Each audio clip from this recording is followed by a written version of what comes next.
Many thanks for your time on the marketplace. Now to the very first story. The Minister of Finance designate Ken Ofori-Atta has re-emphasized government's commitment in tackling corruption as a major priority of the new administration. Addressing a cross-section of business operators at the Ghana-Morocco economic meeting, Ken Ofori-Atta also noted government will do everything to improve Ghana's position on the ease of doing business in the world. The Ghana-Morocco economic meeting was jointly organized by the Ghana National Chamber of Commerce and the Ghana Investments Promotion Center, GIPC, is sought to boost the volumes of trade between the two countries, which currently stands at $67 million.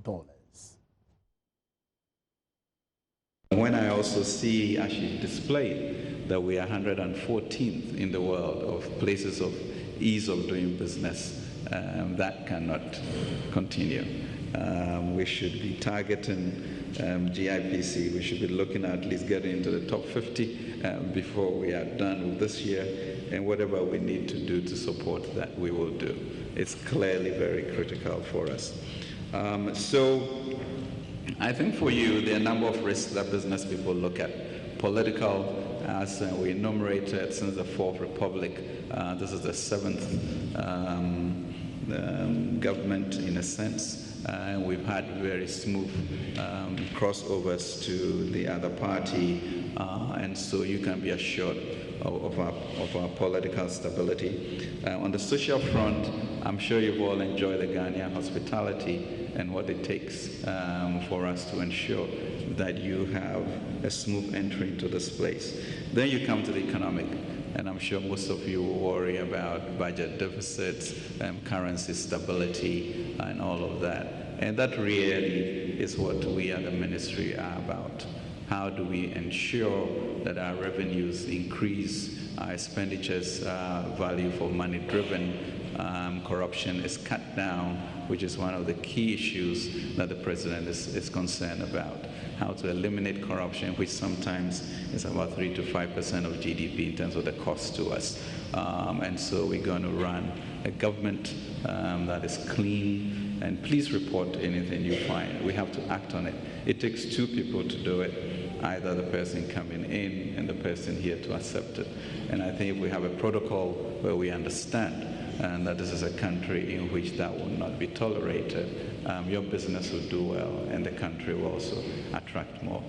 So rest assured that that's something that we will be very, very big on. So for the economy, yes, we also are introducing a Fiscal Stability and Fiscal Responsibility Act, just to make sure that we stay within the ambit of reasonability and avoid excessive deficits and not being able to track how we spend our money.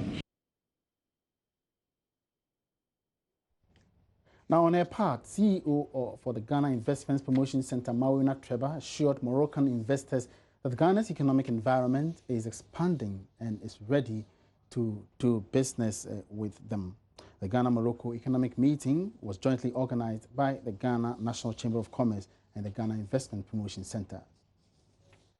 Manufacturing is high on the agenda in terms of job creation, and so specific projects in respect of food and food processing, the pharmaceutical sector that I know is well represented here from the Ghanaian side, manufacturing of spare parts and support to the oil and gas industry, as well as electronic design and development. Again, you see that echoing what we're looking for and have seen in the level of support that the services sector brings to the table.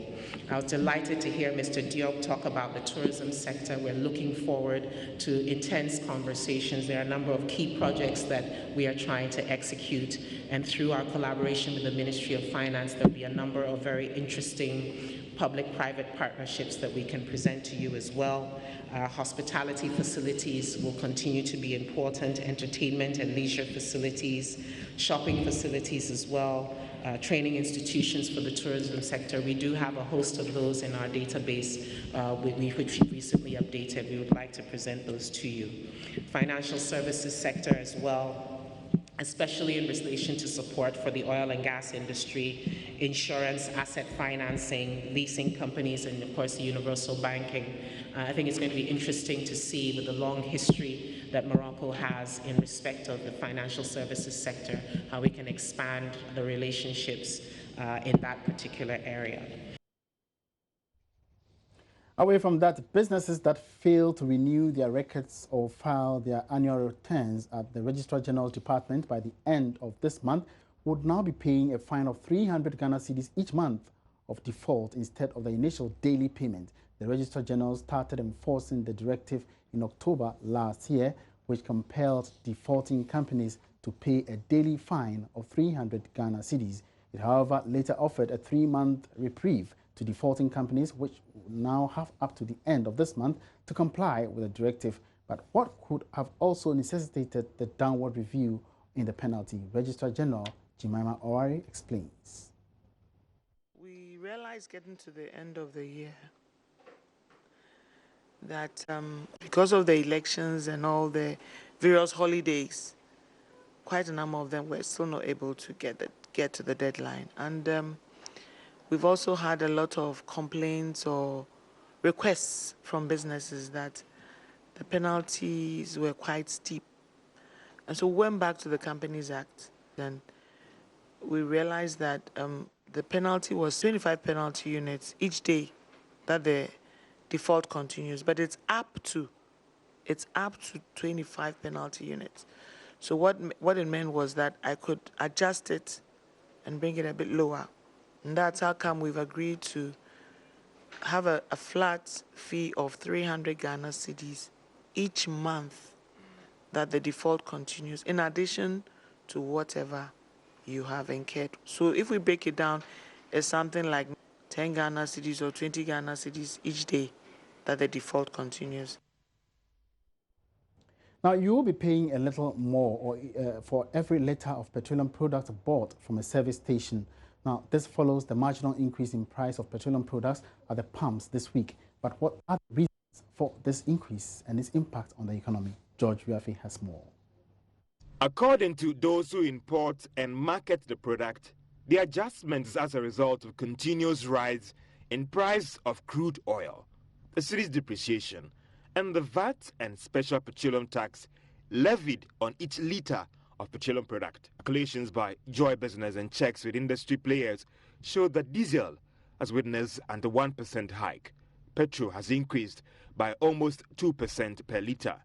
LPG recorded the biggest jump of 4% per kilogram. So with the increase, a gallon of petrol and diesel will be sold to you slightly under 20 Ghana cedis. Some are also attributing the hike to the decision by some oil marketing companies to increase their margins without the approval of the National Petroleum Authority. Joy Business understands that not all the big players in the industry have adjusted their prices accordingly, as of last night. Sources say some may also go beyond the 1 to 4% range. This is because the current deregulation policy actually gives these companies the right to set their prices, but in situations with the blessing of the National Petroleum Authority. This is because the current deregulation policy actually gives these companies the right to set their prices, but in some cases with the blessings of the National Petroleum Authority. Some market watchers are also worried about the impact of this development on the cost of living. This is because over the past 2 weeks, prices of the various products have gone up by about 14%. This could trigger some increase in transport fares, a development that could also result in price of goods and services going up. Well, it looks like these hikes every 2 weeks might not be over soon, looking at the current performance of the Ghana cedi and continuous increase in price of crude oil on the international market. Some analysts have argued that the only way out is by removing some taxes levied on the various petroleum products.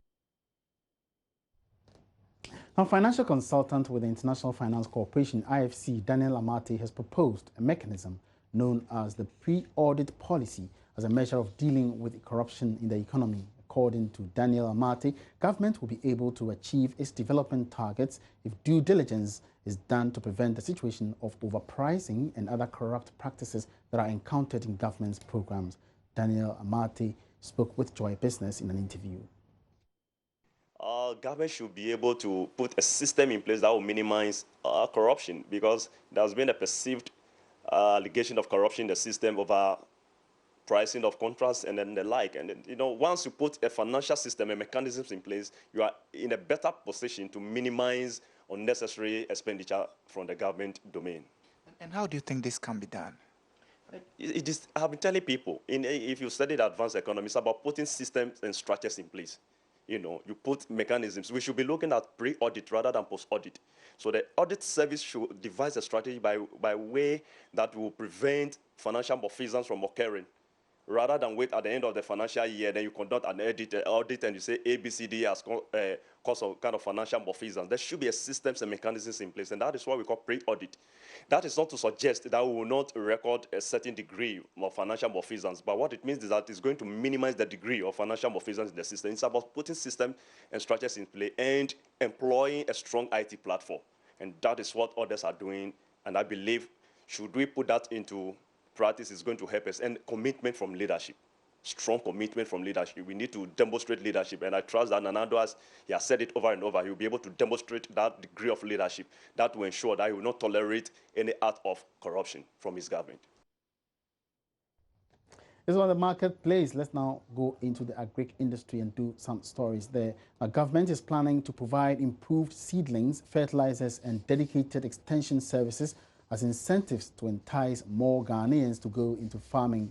The yet-to-be-launched program, dubbed Planting for Food and Jobs, was highlighted at this year's New Year School in Accra. The Akufo-Addo administration believes it will boost agricultural productivity and help address Ghana's food supply challenges. Addressing participants at the New Year School at the University of Ghana, Minister-designate for Food and Agriculture, Dr. Osuefri Akoto, says the continuous decline in growth of agriculture requires bold initiatives to reverse the trend. The Planting for Food and Jobs campaign is designed not only to produce food for the domestic market and for export, but equally importantly, to create the much-needed jobs for the teeming youth. The youth of this country voted massively for change because we promised them jobs. In the short term, it is only through agriculture that we can generate jobs in large numbers to put a dent in the mountain of youth unemployment and also to produce the needed raw materials to support our promise of one district, one factory. President Akufo-Addo said his government will, within its 4-year mandate, modernize agriculture. Agriculture continues to be the anchor of the country's economy, employing almost half of our workforce. However, in the last few years, growth in this sector has declined dramatically. Food is unnecessarily expensive in a country that is blessed with fertile land. Our production methods are not modern, and income levels of farmers and fisherfolk remain low, making this sector unattractive to the youth as a viable means of livelihood. Ladies and gentlemen, government's vision for the next 4 years is to modernize agriculture, improve production efficiency, achieve food security and profitability for our farmers, all aimed at significantly increasing agricultural productivity. Vice-Chancellor of the University of Ghana, Professor Ebenezer Odro-Wusu, is urging government to, as a matter of urgency, consider the deployment of information communication technology in the attempt to modernize agriculture. Now, one of the basic necessities of life is nourishment, but food prices are becoming increasingly expensive by the day. In President Akufo-Addo's words at the New Year School, and I quote, "Food has become very expensive and in fact no longer affordable for a lot of Ghanaians," unquote. He has therefore proposed some interventions to deal with the situation.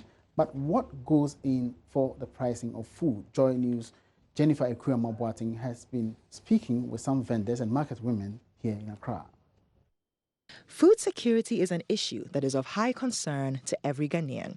Little wonder, then, that during his address on the first day of the New Year School at the University of Ghana, Legon, President Akufo-Addo pointed out that the high cost of foodstuffs is one problem that needs to be resolved as quickly as possible. The president is not alone in this sentiment. Food vendors and market women agree and shared with Joy News how these prices are affecting their business. Abraham Kofi Akolache is one of the managers of popular eatery Odo Rice. Sometimes things go higher, but it's you, the way you manage the company. The things you know that is higher. We don't buy it in large quantity. Instead, tomatoes, onion, pepper, garden eggs, okra. Instead of you buying it in a week, you buy it 3 days, so that it will be fresh, so that some will not go spoil. You throw some away. How much do you spend on your tomatoes, your onion, garden egg? It depends on the market prices. Sometimes we get it lesser, sometimes we get it higher.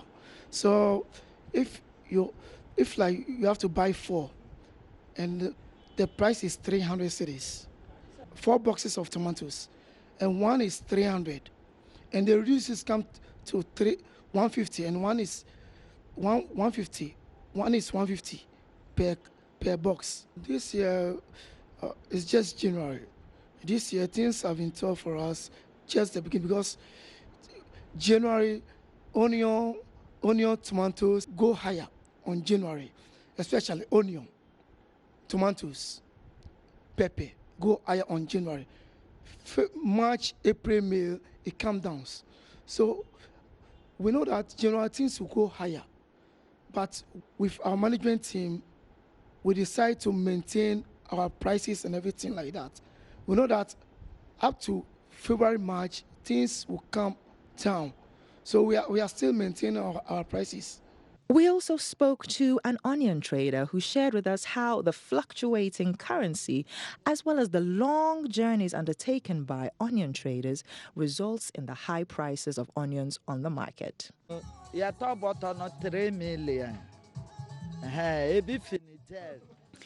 A bag of onion costs 300 Ghana cedis. There's a variety that is imported from Boku, which is no longer in season. Right now, the Niger variety is in high demand by restaurant owners. We also have varieties from Libya and Holland on the market. This year, the prices are better.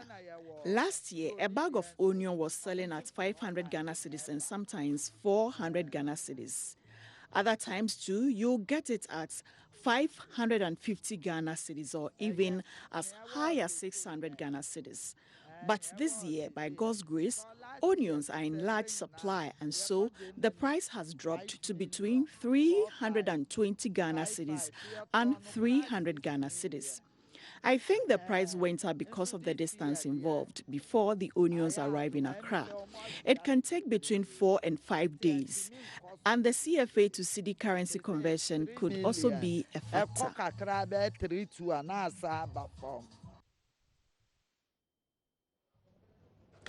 All right, so still staying with the within the agric circles, and agricultural workers have expressed worry about the increase in importation of cheaper food produce into the country. According to them, local farmers are, as a result, struggling to market their produce, leading to huge losses. Government has indicated its readiness to revamp the agric sector. General Secretary of the General Agricultural Workers Union, Edward Karewe, says the importation of agric produce into the country is one of the challenges government has to quickly address. We just need to have market for agricultural produce. One of the biggest challenges for agriculture is that it is difficult to predict the market at the point of production. You are left to some guesses. You are left to the after production to see whether there will be market or not, because that market, which is already there, the domestic market, is taken over by cheap imports of agricultural produce from outside the country. So it will also require some cluster of policies to address the market access